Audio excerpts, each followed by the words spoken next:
In the heart of Umyuk, a sun-drenched village cradled by sleepy hills and endless red soil, three boys grew up like the sacred triplets of fate. Their names rang through the village like echoes from a single bell: Obinna, Ikenadilichikwu, and Ifidiora. Where you saw one, you saw the other too, like the legs of a three-legged stool, balanced, dependable, and unshakable. From chasing goats to climbing mango trees, from fetching water to hawking groundnuts for their mothers, the trio was inseparable. But among them, Obinna was the one the elders would point at and nod in approval. That boy, his head is hot with wisdom, they would say. He was the one who passed his WAC in one sitting. The one who could fix radios, write letters for elders, and speak a few lines of Oyibo with pride. He was the one the teachers loved, the priest admired, and even the herbalist consulted when his son needed help with mathematics. If to say since day pour like rain, na Obinna go first bring umbrella, Ikenadilichikwu would often joke, slapping his friend's back. Ifidiora, the wildest of the trio, would laugh till his ribs hurt. Now.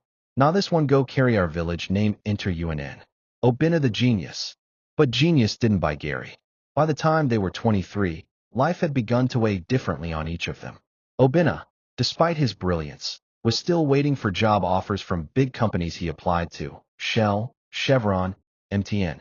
He would sit under the mango tree every morning with a pen, reading motivational books and refreshing his email inbox from his small Nokia torch. Meanwhile, hunger was very real. His father had died of stroke, his mother was selling bitter leaf in the market, and his younger siblings looked at him as their last hope. He did what he could, working on other people's farms, pushing wheelbarrows in the market, and writing love letters for shy village boys.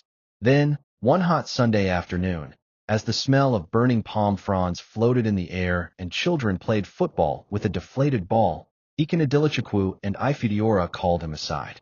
Obinna, Ikin began, his tone unusually serious. This waiting for job, this grammar and application letter thing, no day pay again. Hunger day beat us like drum. We want go hustle, Ifidiora added, eyes shining with excitement. Real hustle. Big money hustle. Our guys say the road clear. Obinna frowned. What kind of hustle? The two exchanged glances, then Ikin leaned closer. Just follow us go. No ask too many questions now. Not serious money day involved. Money way no day wait for interview or CV. Obinna's heart thumped. Something about their tone didn't sit right. But they were his brothers, not by blood, but by bond. He trusted them. So he followed. The journey took them through thick forests and narrow roads, past shrines older than their great-grandfathers, until they reached a compound surrounded by silence, too quiet for comfort. The man they met there wore a red cap and had eyes like dry charcoal. His voice was like wind through a graveyard. My sons, Una, ready? Obinna stepped back. Ready for what? The man chuckled. To collect wealth. Blood no day waste time. Obinna's stomach twisted. His eyes darted to Ikin and Ifidiora. Wait, is this ritual? Ifidiora's eyes flicked away. Ikin scratched his neck. Obinna, he said finally, money no day fall from heaven. You think say not only book go solve your problem? Follow us make we enter better life. Obinna turned, walked out, and never looked back. By the time Harmattan returned to Umyuk with its dry winds and dust-filled air, Ikenadilichikwu and Ifidiora had transformed. Gone were the days of slippers worn thin at the heel, of patched trousers and borrowed shirts. Now they returned to the village in the kind of cars the villagers only saw in music videos. One white Mercedes, one red Lexus with tinted windows and booming speakers.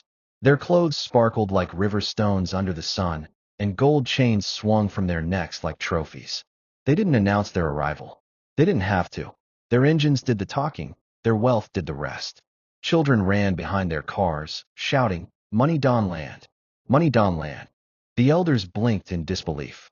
The same boys who once begged for fufu scraps were now spraying bundles of crisp Naira notes at village junctions, hurling wads at barbers, vulcanizers, and beer parlors like rain. The church choir sang louder when they attended service. The priest gave them front row seats, and the women of Umyuk began to whisper. Are they not Obinna's mates? Weren't they once the same size in poverty? Where is Obinna SEF? Indeed, Obinna was still in the village, only now, more invisible than ever. He still woke before dawn to go clear people's cassava farms. His palms were rough, his back bent, his clothes sun-bleached.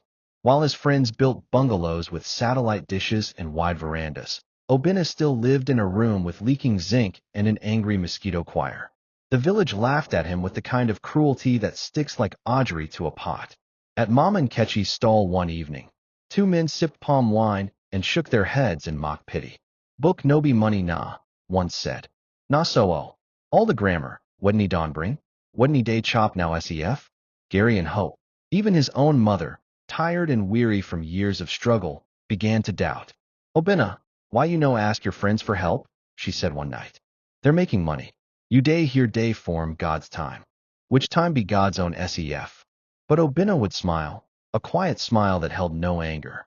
He would say, Mama, if God keeps quiet, it means he is planning something big. Only a few still believed in him.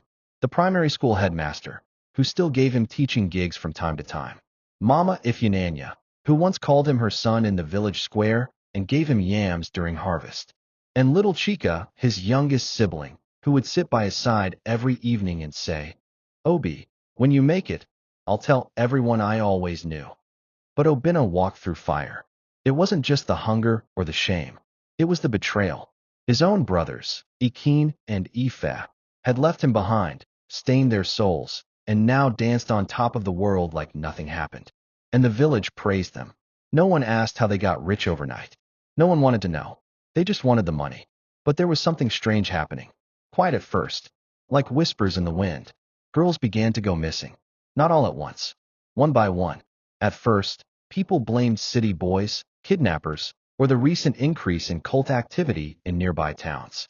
But then, the patterns grew chilling. The girls last seen entering cars. The girls who vanished after parties where money rained like water. The same cars that Ikin and Ife drove. People whispered in corners, afraid to say too much. Even the local herbalist, Dibian Wokaik, was seen muttering near the forest shrine. Unclean wealth, he said one evening to a goat tethered beside him. Blood calls to blood. Obina said nothing, but he watched. Oh, he watched. Until one evening, while returning from a job at the village chairman's cocoa farm, he got a message. An email. A single line that made his knees wobble and his heart hammer like a talking drum. Congratulations, Mr. Obina Nwosu.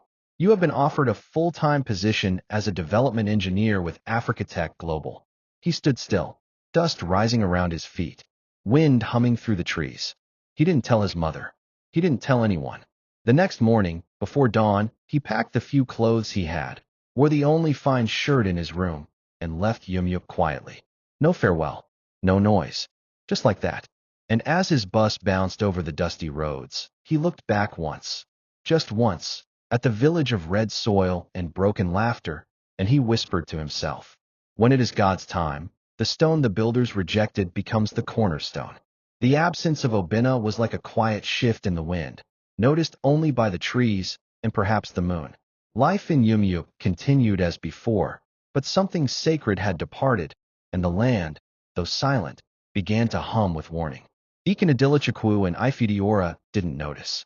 Their lives had never been more colorful. Their homes now had aluminum roofs that sparkled under the sun, compound gates that screamed status, and night parties that made the village square feel like Lagos Island.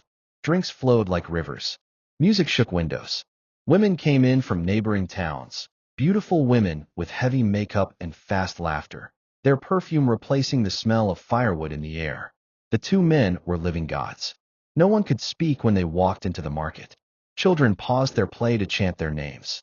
Even the Igwe's son once waited an hour just to get an audience with Ifediora. And yet, the village never asked. What did they trade for such wealth? The elders only murmured behind kola nuts. The women only prayed louder in their churches, and the youth, well, they aspired to be like them. Until she came. It was on a moonless night, the kind that felt like the sky had shut its eyes and turned its back on the world.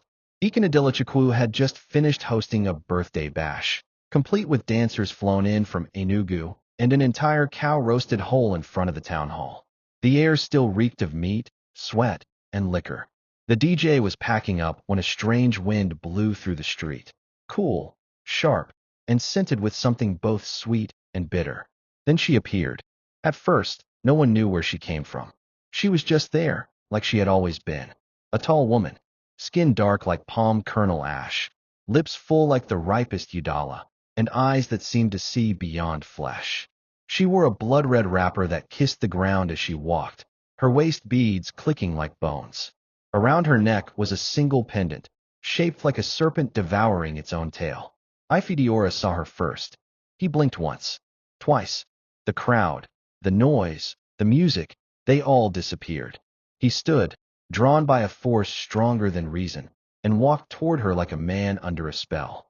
"Hello, fine girl," he said, his voice already betraying him. She smiled, slow and deliberate. "Are you brave enough to love a woman like me?" Ifediora chuckled. "I'm brave enough to buy you the whole of Yumyuk if you want." She laughed softly. Good. From that night, she became a shadow in their lives. No one knew her name. She never spoke more than she needed to. But every time she appeared, something went wrong. The first sign was subtle. The birds stopped singing near Ifediora's compound. The second sign was worse. Ikanadilichakwu began to hear voices at night. Whispers that echoed from the ceiling, asking him, "How much more are you willing to give?" He tried to drown them with music, with whiskey, with women, but the voices only grew louder. The third sign came like thunder.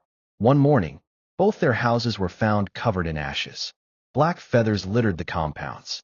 The walls were marked with symbols no one could explain. And the girl, she was there, standing outside, smiling with her red wrapper still spotless. People began to keep their distance.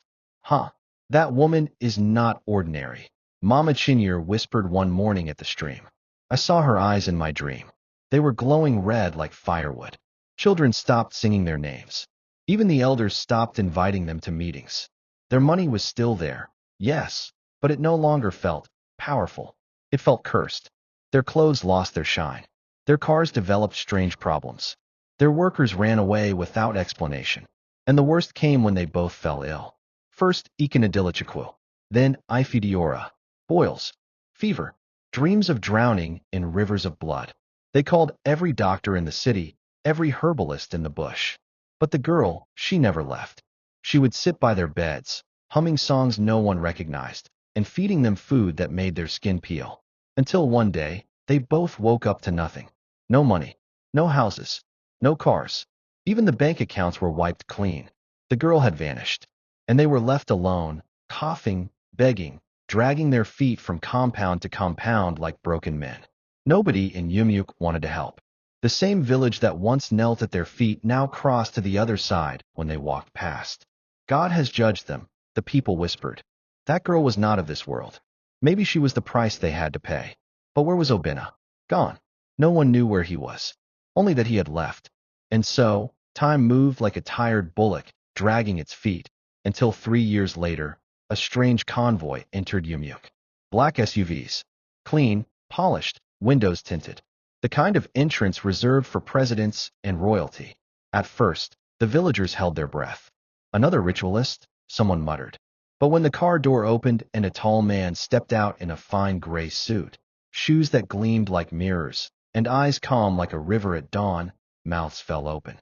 It was Obinna. Their Obinna. The one they had mocked. The one they had forgotten. He smiled at the stunned crowd. Behind him were foreign men in suits. One of them carried a folder. Another held a briefcase. "Good morning," Obinna said in a calm voice. "I'm here to build a tech hub in this village. A place to train and employ people. The future belongs to knowledge." The villagers cheered like thunder. The elders danced. Mama Ifyinanya wept. And in the farthest corner of the market, 2 men knelt in shame, wearing torn clothes and dust-covered sandals. Ikanadilichakwu and Ifediora.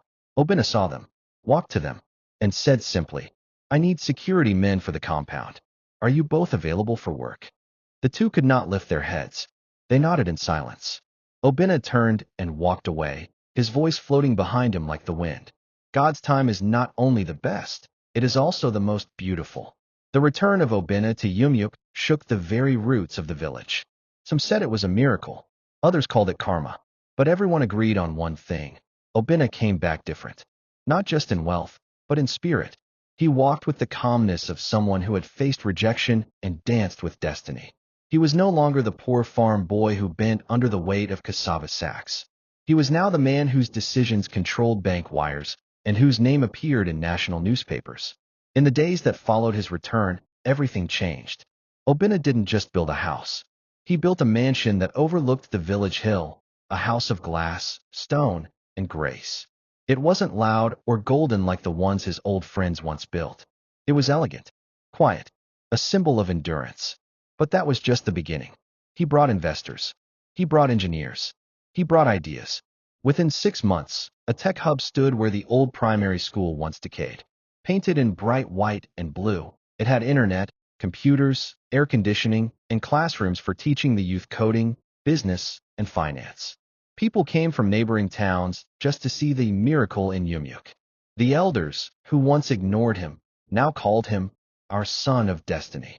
The women who had mocked him now dragged their daughters to dance in front of his compound during village festivals. But Obinna remained humble. Every Sunday, he sat beside his mother in church. Every Friday, he visited Mama Ifyinanya to drop foodstuff and medicines. He hired many of the youths who once laughed at him. He paid them well, trained them, gave them uniforms that made their parents proud. And yes, he kept his promise to Ikinadilichikwu and Ifidiora. They now worked as gatekeepers and groundsmen at the tech hub. Every morning, they opened the large silver gates. Every evening, they watched as bright-eyed young men and women left with laptops and dreams, the same way Obinna once left with a bag of borrowed clothes and nothing but hope. They dared not look him in the eye. Shame had swallowed them whole. But Obinna never mocked them. He greeted them warmly, gave them their wages on time, and even once handed them each a new pair of sandals when he noticed they walked barefoot. People asked him, "Why do you show kindness to those who disgraced you?" And he replied, "Because the bitterness they showed me taught me the sweetness of forgiveness." But peace doesn't always last forever. One night, under a sky filled with stars, a strange event happened. Obinna sat on the balcony of his mansion, sipping palm wine with his younger brother Chika, now a grown man studying abroad on Obinna's sponsorship, when a knock came at the gate. It was gentle, almost shy. One of the guards went to check. He returned, trembling. "Sir," the guard said, "there is a woman at the gate. She says you know her." Obinna frowned. "Who is she?" "She wears red. She said to remind you of the one who wears the serpent." Obinna stood slowly. The words pierced his memory like a sharp thorn. The woman in the red wrapper. He walked to the gate alone. And there she was. Older now, but still radiant. Her wrapper was still red, still spotless. Her eyes still held the mystery of rivers untouched by sunlight. She smiled. "I see your destiny has spoken." Obinna swallowed. What are you doing here?" "I came to see how you turned out," she said, her voice soft like wind through raffia leaves. "I tested your friends. They failed. I tested you. You passed." Obinna's eyes widened. "It was you." She nodded slowly. "I was sent to see who would choose blood over patience, who would rush into fire for gold, and who would wait for the fire to purify him." He said nothing. The night held its breath. She stepped forward. "Your time has come, Obinna. But beware, more doors will open. Don't forget the pain that brought you here." And with that, she vanished into the night. Not a word more. Not a sound. Just the faint smell of bitter cola in the air. Obinna stood there a while, the stars above him watching. He smiled, turned back, and walked into the light.